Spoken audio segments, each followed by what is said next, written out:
Greetings, BookTube. I hope this little video finds you well, and when I say little, oh my goodness, I hope I can keep this to around 15 minutes. I do tend to ramble a little. I don't have many opportunities to talk about my work, certainly not with other folks, because I live in a fairly isolated context. So it goes, but I don't mean to take up too much of your time. I do hope this will be an interesting one for you, though. Obviously, I am talking around Children of Doro, which is my philosophical space opera out May 4th. It's my Dostoevsky in space. But I have wanted to use this book to talk about a lot of other topics. And one I think will be of interest to you as fellow writers and readers. It relates to an aspect of this book, the idea of constructing a form of government that most of you will not have seen in literature before. I'm really racking my own brain to think of if I've ever seen this before in fiction. Not done this way, certainly, so it'll be interesting. But to talk about that form of governance, which is present in my book and one of the many AI concepts that comes up in my book, I want to talk a little bit about a bugbear that I have with science fiction as a distinct category, something that separates it from a much longer continuum of speculative fiction, which has always been a part of our writing. We have always been blending these discourses about other worlds and possible aliens upon them. We've been using this framework to talk about politics, to talk about philosophy, to talk about theology. Everything has been open to us until fairly recently. In the 1920s, the development of a commercial science fiction genre in the United States framed around a development of a conference, a series of magazines, and a set history of precursor works that was established by some of those writers who were developing that movement, created an industry. And that concept of industry has informed the way we think about writing ever since. A lot of us, I don't want to be too universal in this claim. What I mean to say is that North American fiction, North American literature has been informed by this commercial impulse for quite some time. And in other parts of the world, you will have different ways of negotiating genre. The idea of separating work. You can go to bookstores in different parts of the world, certain parts of Europe, certainly different parts of India, certain parts of South America, and things will be cataloged differently. Oftentimes, all fiction is grouped together as fiction, and that's separate from nonfiction. And the concept of nonfiction is also a little bit more rigid. Sometimes, in certain contexts, memoirs are considered a kind of autofiction. It's a story we're telling about ourselves, and so that can get lumped in with fiction in certain contexts, leaving for nonfiction a lot more rigid categories, studies in sciences and history and so forth. So we in the North American Western context, not all of the West, but certainly in North America, have been shaped by this commercial impulse, by these industries, and they've created a lot of artificial tensions that quite honestly have served commercial industry more than anyone. When we have tensions about genre fiction and upscale literature, it invites readers to choose sides and to lean into their camp, to buy into their camp, and that unfortunately often comes to stand in for real discourse, which is a shame. As I said, speculative fiction has been a part of the exercise of writing, of dreaming, of thinking about our world for quite some time, and it makes a lot of sense. One of the things when I was studying for a PhD program, I unfortunately had to leave 2 dissertation drafts into the process. That was an exercise in studying literary histories of science in the 19th century. And so I went deep into a lot of writing about people trying to grapple with the concept of a very old and a very large, possibly empty cosmos. And people struggle to figure out how to fit that into their Christian theology especially. And I really deeply felt for that struggle. The idea of someone who believes that there is a contract made between God and humanity, there's a covenant, and then to have to add in the size, the extent, what does it for, what does it mean, how does it fit into all these stories? That was a huge struggle, and at some point I hope I will be able to release a popular science version of the dissertation I'd written. Might as well put it to some use, right? But long before then, long before the 19th century, we had people looking up at the skies and wondering. There was a moon, there was a little bit of moon lunacy in the 1600s because there was access to some better quality photos. And now photos is not the right word. People were able to look at the moon and draw images of the moon in a way that they hadn't really before. And the capture of those images, not in terms of contemporary photography at all, inspired plays. It inspired discussions about the possibility of moon people. And lunacy has its roots in that as well. So whenever we get new information, we get excited about it. We've always done so. We also have, even in Dante's Inferno, actually, better said, the entire trilogy, you have the idea that, well, maybe the planets are places where we go when we die. Maybe they're just part of the heavens. They're literally part of the other firmament, so maybe, possibly. And it was normal to think about it in those ways. You go back to Gilgamesh and you will find signs of speculative fiction. Gilgamesh has a very grieving character walking through a darkness that goes on for leagues upon leagues that many consider might represent the darkness of space. It's possible. And of course, we can go right back to the beginning of science fiction in some ancient texts that have the most ridiculous space battles, and they are also sometimes dealing with the same themes, the tensions between people who believe in gods and fantastical things and the atheist astronomers who are all about the science. So nothing changes in our civilization, really. This is also why the next book that I'm writing is Thucydides in space, and that will be me using the Peloponnesian War as a base text for another grand adventure. I think you'll enjoy it. So far, it's still percolating in some interesting ways. But it also draws on the fact that when Thucydides describes how people end up falling into massive wars and how people behave in wars, he might as well have been speaking about human behavior today. So nothing really changes. However, in all of that, we've lost a lot of the past. Our historiography is not that great.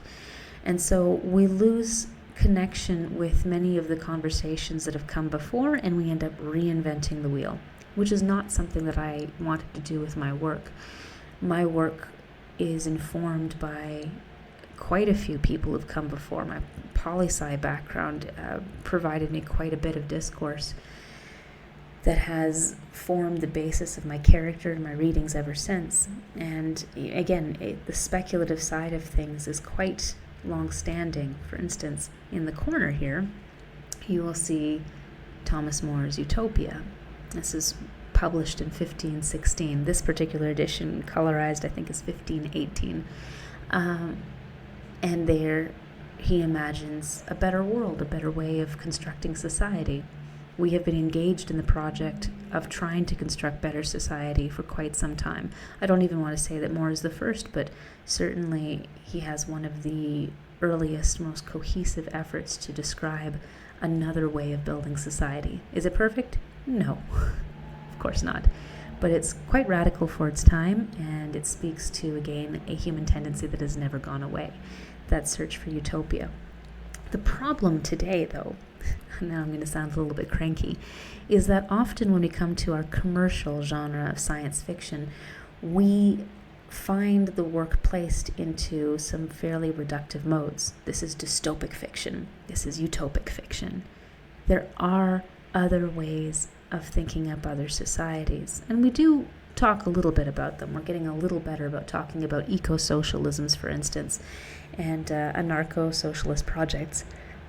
But generally speaking, we move to these notions, dystopia, utopia, without fully understanding them, and we reduce a lot of tremendously nuanced questions alongside them. One of the most famous works of quote-unquote utopia in the science fiction universe is also probably one of the first, if not the first, but certainly one of the most famous uses of Brothers Karamazov in science fiction. I am not the first to have done this at all. Ursula K. Le Guin is probably the first. Maybe there are earlier ones. But the ones who walk away from Omelas is not a traditional story in the sense of plot. I mean, it can't be. It's based on Dostoevsky. Just like mine is not a traditional story in terms of plot. It is a presentation of a possible utopia. And it is, at the same time, a deconstruction of that utopia. Does that sound familiar? If you've heard some of these other videos, gosh, I wonder which character in The Brothers Karamazov does exactly that. Right, Ivan. Ivan has a speech a little bit before the Grand Inquisitor, which I shared with you a little while ago, in which he presents to Alyosha horrific hardships in the world, torture that is imposed upon little children who suffer and who die, and who are supposed to believe they're going to go to a heaven that will make it right that they suffered and died. And the people around them are supposed to see this thing that happened to them and also believe in a Christ who will wipe away every tear, God who will wipe away every tear. And Ivan presents the idea that any heaven that has as its admission price, any concept of heaven in connection with this world that requires the tears of children, even one tear, is too much. It's unacceptable. And Alyosha cannot disagree with that. He cannot bring himself to forgive heinous acts, but he deflects by saying that he doesn't have to because Christ forgives. And that leads into the Grand Inquisitor as a story about the unjust contract that has been set through Christ and which the church has to remediate. But we talked about that in another episode. The point is, Ursula K. Le Guin wrote her story inspired in part by that not one tear speech, and she created a secular version of the same, putting aside the Bible, focusing instead on the idea that if you can imagine this wonderful society, you can imagine this phenomenal space, and there is even a single child who has to suffer as admission price for that society, it's not worth it. And the question that is left at the end of this is potent. The ones who walk away from Omelas, we do not know what they are walking toward. So this has sometimes been read rather reductively. It's a question of like, oh, there can be no utopia. Utopia can never exist, which means that there are always going to be people walking away without any clear direction because there's nothing outside of it. There's nothing better.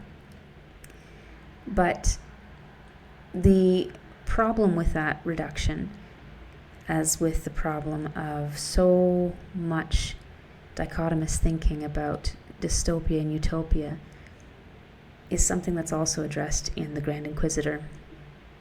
Because Ivan talks about freedom being a contract provided by Christ in the 3 questions in the desert that he answers, which establish his framework for his mission on earth.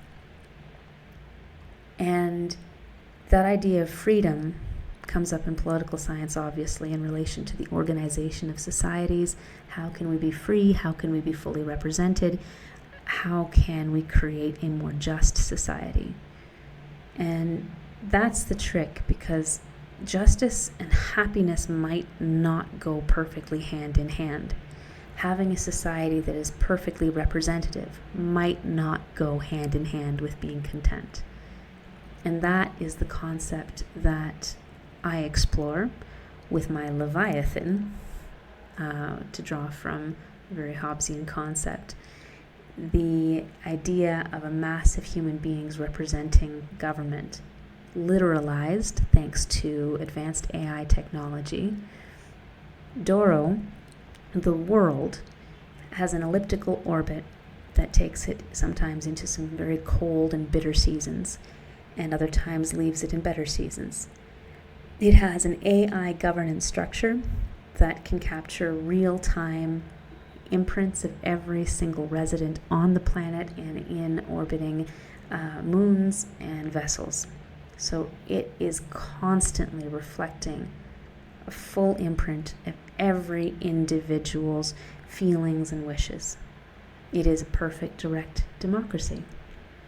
And that leads it to be quite miserable, especially when the planet goes through its hardest years. The people's moods change in lockstep.